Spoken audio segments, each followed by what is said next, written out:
আসসালামু আলাইকুম ওয়া রাহমাতুল্লাহি ওয়া বারাকাতুহু। ইন্নাল হামদালিল্লাহ আসসালাতু ওয়াসসালামু আলা রাসূলিল্লাহ। ঈদ মুবারক, ঈদ মুবারক, ঈদ মুবারক। তাকাব্বালাল্লাহু মিন্না ওয়া মিনকুম।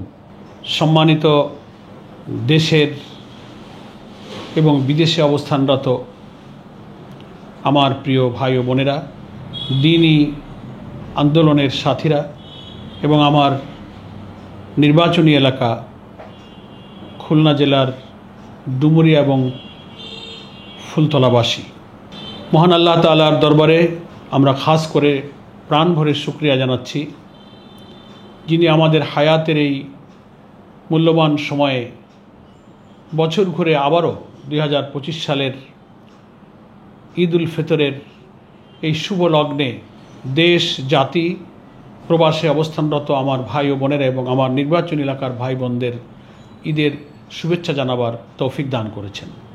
আমরা সেই মহান আল্লাহ তাআলার দরবারে আবারও শুকরগুজার করছি, আলহামদুলিল্লাহ। ঈদ উল ফিতর আমাদের জীবনে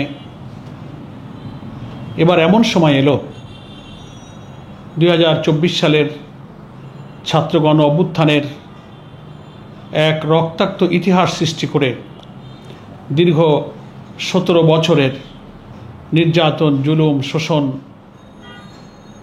মানুষের সমস্ত অধিকারের বঞ্চনা এবং একটা চরম নৈরাজ্যের কালো যুগ পেরিয়ে মানুষ কেবল একটু স্বস্তির নিঃশ্বাস ফেলেছে। আমরা 1 মাস সিয়াম সাধনার পর তাই এবারের ঈদ উল ফিতর একটু স্বস্তির সাথে উদযাপনের জন্য প্রস্তুতি নিচ্ছি। শাওয়ালের চাঁদ আকাশে উদিত হলে মুমিনের এবং রোজাদারের হৃদয় কন্দরে এক আনন্দ উদ্বেলিত হয়ে ওঠে।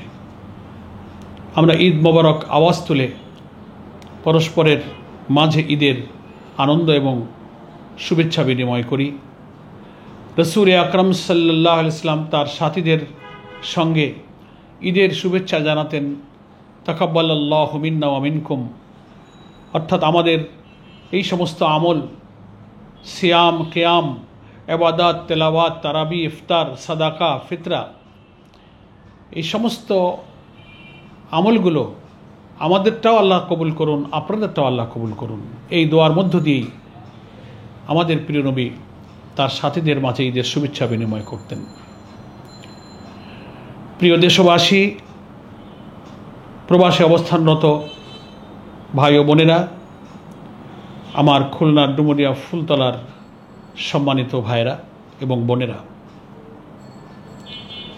যাদের সৌভাগ্য হয়েছে 1 মাসের সিয়াম সাধনা করার, হাদিসের মধ্যে আল্লাহ রসুল তাদের জন্যই বলেছেন ঈদ হচ্ছে তাদের আনন্দের দিন। আর যারা সাধ্য সামর্থ্য থাকার পরেও এই রোজা পালন করতে পারেনি, তাদের জন্যে আজকে নিরানন্দের দিন। হাদিসের মধ্যে আল্লাহ রসুল এটাও বলেছেন, রোজার পূর্ণ হক আদায় করে যারা 1 মাসের সিয়াম পালন করতে পারে, ঈদ উল ফিতরের দিন সে যখন ঈদগাহে যায়, সদ্যজাত শিশুর মতো আল্লাহ তাআলা তাকে নিষ্পাপ অবস্থায় ঈদগাহে যাওয়ার তৌফিক দান করেন।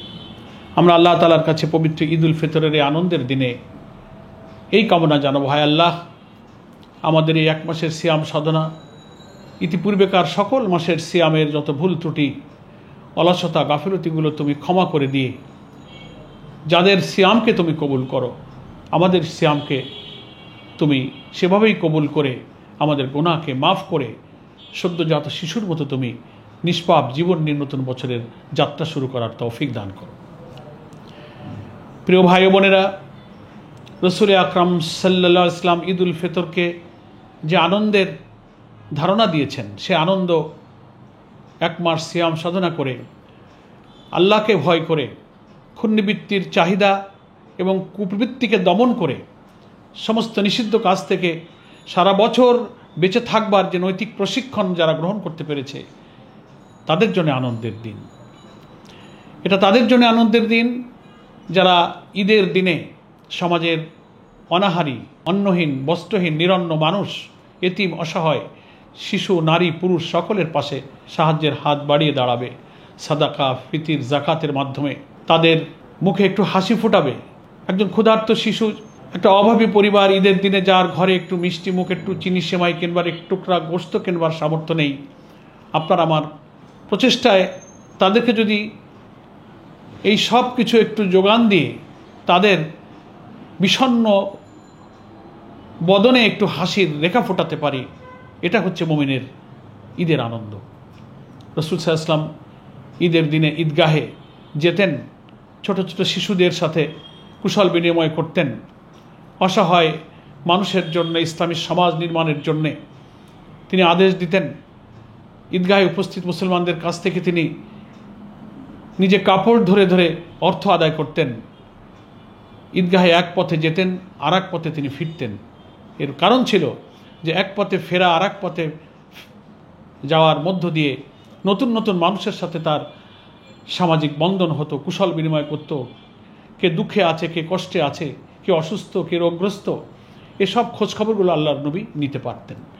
এই আদর্শের মধ্য দিয়ে দুঃখী মানুষের বিষণ্ণ মুখে হাসি ফুটিয়ে যদি আমরা আনন্দ পাই, অনাহারী ক্ষুধার্ত মানুষের কাছে একটু খাবার দিয়ে মিষ্টিমুখ করিয়ে যদি আমরা আনন্দ পাই, এটা হচ্ছে ঈদের প্রকৃত আনন্দ।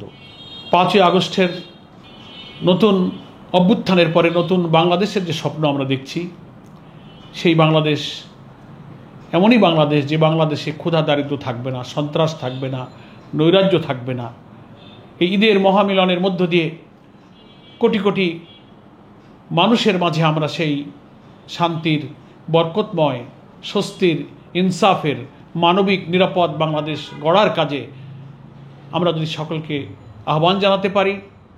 রমজান মাসে নাজিল হওয়া কোরআনের যে বিধান দিয়ে আল্লাহ তাআলা সমাজ গড়ার মধ্য দিয়ে আল্লাহর শুকর আদায় করতে বলেছিলেন, ওয়ালি তুকাব্বিরুল্লাহ আলা মা হাদাকুম ওয়া লাআল্লাকুম তাশকুরুন, তোমরা রোজার মেয়াদ পূর্ণ করো, আর এ মাসেই যে হেদায়েত নাজিল হয়েছে সেই হেদায়েত প্রতিষ্ঠার মধ্য দিয়ে আমার তাকাব্বুরি, আমার শ্রেষ্ঠত্ব, আমার সার্বভৌমত্ব তোমরা প্রকাশ করো।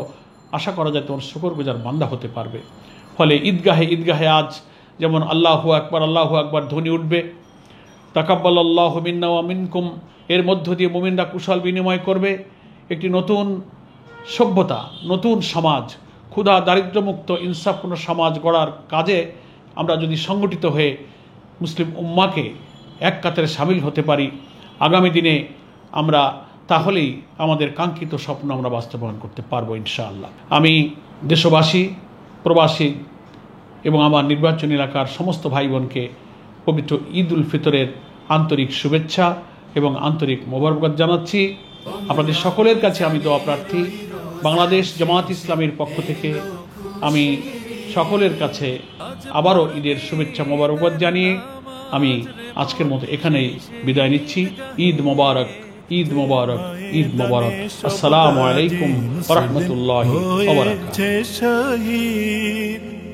রমজানের ওই রোজার শেষে এলো খুশির